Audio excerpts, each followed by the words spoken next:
ಈ ಚುನಾವಣೆ ಮುಗಿದ ತೆಗೆದಾಕ್ತಾರೆ. ಬಾಗಲಕೋಟು ನಾವೇ ಗೆಲ್ತೀವಿ, ದಾವಣಗೆರೆ ನಾವು ಗೆಲ್ತೀವಿ.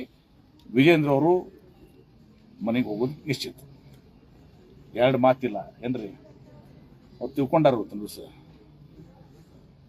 ನಮ್ಮ ಗ್ಯಾರಂಟಿ ಹೆಣ್ಮಕ್ಳು ಊಟ ಹಾಕಿದ್ರೆ ನಾವು ಒಂದು 10-15 ಸಲ ಗೆಲ್ತೀವಿ. ಎಲ್ಲ ಕೂಡಿದ್ರೆ ನಾವು 25. ಅದೇ ಸರ್, ಅವರೇ ಈ ಬಾರಿ ಹಾಕಂಗಿಲ್ಲ. ಯಾಕಂತಂದ್ರೆ ಗ್ಯಾರಂಟಿ ಯೋಜನೆಗಳನ್ನ ಪರಿಪೂರ್ಣವಾಗಿ ಮುಟ್ಟಿಲ್ಲ ಜನರಿಗೆ.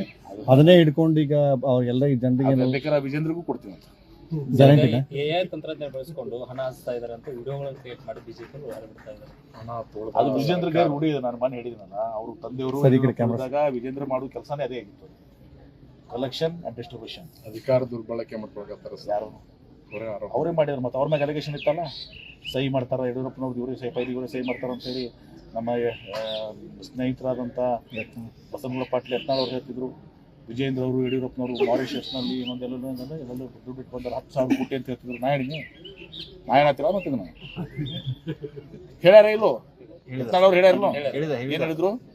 10,000 ಕೋಟಿ ರೂಪಾಯಿ ಸಿಂಗಾಪುರ ಮಾರಿಷಸ್ ನೆನಪದ ಮಾರಿಷಸ್ನಾಗ 10,000 ಕೋಟಿ ರೂಪಾಯಿ ಇಟ್ಟು ಬಂದಾರ ಅಂತ ಹೇಳ್ತಿದ್ರು. ಹೃದಯ ರೋಗ ಮತ್ತು ಹೃದಯ ಶಸ್ತ್ರಚಿಕಿತ್ಸೆ, ವ್ಯಾಸ್ಕುಲರ್ ಶಸ್ತ್ರಚಿಕಿತ್ಸೆ, ಸಮಗ್ರ ಹೃದಯ ಆರೈಕೆ ಸೇವೆಗಳಿಗಾಗಿ ನಿಮ್ಮ ವಿಶ್ವಾಸಾರ್ಹ RL Jalappa Narayana heart centre, STUMC campus, Tamaka, Kolar. 180030090309. ದುಬೈದಾಗ, ಸಿಂಗಾಪುರ್ನಾಗ, ಮಾರಿಷಸ್ನಾಗ ಏನು ಹೇಳ್ತಾರೆ ಅವ್ರಿಗೆ ನಾನು ಕೇಳ್ರಿ, ಪಟ್ಟಿಕಣ ಅವ್ರು ಕೇಳ್ರಿ. ತಪ್ಪಿದ್ರ ಯಾವ ಊರನ್ನು ನನಗೆ ಗೊತ್ತಿಲ್ಲ, ಮಾರಿಷಸ್ ನಾನು ತಿಳಿದೀನಿ, ಅವ್ರು ಕೇಳ್ರಿ. ಮತ್ತು ಅವ್ರು ತೊಗೊಂಡು ಪ್ರಚಾರ ಮಾಡ್ಕೊಂಡಿದ್ರು. ಅದು ವಿಜೇಂದ್ರ ಎಷ್ಟು ಪವರ್ಫುಲ್ ಇದ್ದಂದ್ರೆ 2 ಕ್ಷೇತ್ರ ಗೆಲ್ಲುದಿದ್ರೆ ಯತ್ನಾಳ ಹಾಕ್ಬೇಕಾಗಿತ್ತ? ಉಚ್ಚಾಟಿತ ಯತ್ನಾಳ ಕರ್ಕೊಂಡು ಪ್ರಚಾರಕ್ಕೆ ಹೋಗ್ಬೇಕು, ಪಾಡೆ ಬತ್ತಿವ್ರಿಗೆ. ಯತ್ನಾಳ್ ಹೋದ್ರು ಗೆಲ್ಲಲ್ಲ. ಈ ವಿಜೇಂದ್ರ ಕೂಡ ಯತ್ನಾಳ್ ಅವ್ರದ್ದು ಖರಿಯ ಡಮಾರ. ಬಾಗಲಕೋಟ್ನಾಗ ಅಲ್ಲಿ ಸೋಲ್ತೀವಿ. ಏನು ಮಾಡಿದಂಗಾಯ್ತು? ಯತ್ನಾಳ ಪ್ರಚಾರಕ್ಕೆ ಹೋದ್ರು ಕೂಡ ಸೋತ್ರು. ಅದಕ್ಕೆ ವಿಜೇಂದ್ರ ಮತ್ತು ಯತ್ನಾಳ್ ಕೂಡ ಮನೆಗೆ ಹೋಗುದು. ಮತ್ತೆ ಯಾರು ಸರ್ ಬಿಜೆಪಿ RSS ವಿಶೇಷ ನೋಡಿ. ಯಾವ ಕ್ಯಾಮ್ರಾ ಸರಿ, ಕ್ಯಾಮ್ರಾ ಅನೇಕ ಸಲ ರಾಜಕೀಯವಾಗಿ ಟೀಕೆಗಳು ಆಗ್ತದೆ. ನಮ್ಮೆಲ್ಲ ಮಾಡ್ತಾರೆ, ನಾವು ಅವ್ರ ಮೇಲೆ ಮಾಡಿರ್ತೀವಿ.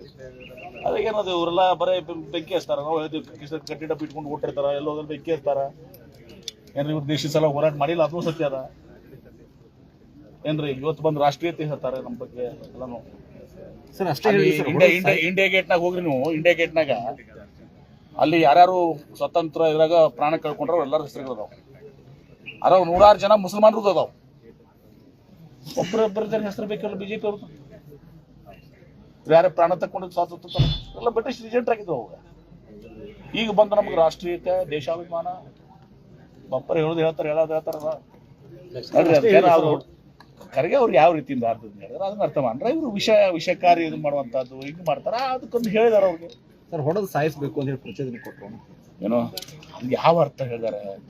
ಹೊಡೆದ ಲಿಟ್ರಲಿ ಹಾವು ಇರ್ತದಲ್ಲ ಏನ್ರಿ, ವಿಷಕಾರಿ ಹಾವುಗಳು ಇದು ಮಾಡ್ಬೇಕಂದ್ರೆ ಅವ್ರಿಗೆ ಇವ್ರು ನಿರ್ಮೂಲನೆ ಮಾಡ್ರಿ ಇವ್ರನ್ನ ಅಂತ ಅಂದಾಗ ಹೊಡೆದು ಕೊಲ್ಲರ್, ಲಿಟ್ರಲಿ ಹೊಡೆದು ಕೊಲ್ಲನಾಗ ಅನ್ನೋದು ನಿಮ್ಗೂ ಗೊತ್ತಿರ್ತದಲ್ಲ ಮೀಡಿಯಾದವ್ರಿಗೆ. ಸುಮ್ಮನೆ ನೀವು ಅದಕ್ಕೆ ಬಣ್ಣ ಹಚ್ತೀರಿ. ಸರ್, ಪಂಚಮಸಾಲಿ ಜಗದ್ಗುರುಗಳ ವಿರುದ್ಧ ಲೈಂಗಿಕ ದೌರ್ಜನ್ಯ ಕೇಸ್ ನೋಡಿ. ಕಾನೂನಾತ್ಮಕವಾಗಿ ಅದೇನಿದೆ ಕಾನೂನು ಕ್ರಮ ಕೈಗೊಳ್ತಾರೆ. ಸರ್, ಅವರು ಸಹ ಇಲ್ಲಿ ಬಿಜಾಪುರದಲ್ಲಿ ಒಂದು ಕೇಸ್ ದಾಖಲೆ ಮಾಡಿದ್ದಾರೆ ಸರ್. ನನಗೆ 3 ಕೋಟಿ ಬ್ಲಾಕ್ ಮೇಲ್ ಮಾಡಿದ್ರು. ನಮಗೆ ಇದಕ್ಕೆ ಏನು ಸಂಬಂಧ ಇಲ್ಲ. ನಮಗೆ ಅದ್ರ ಬಗ್ಗೆ ನಾವು ಕಮೆಂಟ್ ಮಾಡಕ್ಕೆ ಹೋಗಲ್ಲ. ಏನು ಕಾನೂನಿದೆ ಆ ಕಾನೂನು ಪ್ರಕಾರ ಏನು ಸತ್ಯ ಇದೆ, ಅಸತ್ಯ ಇದೆ, ಅದರ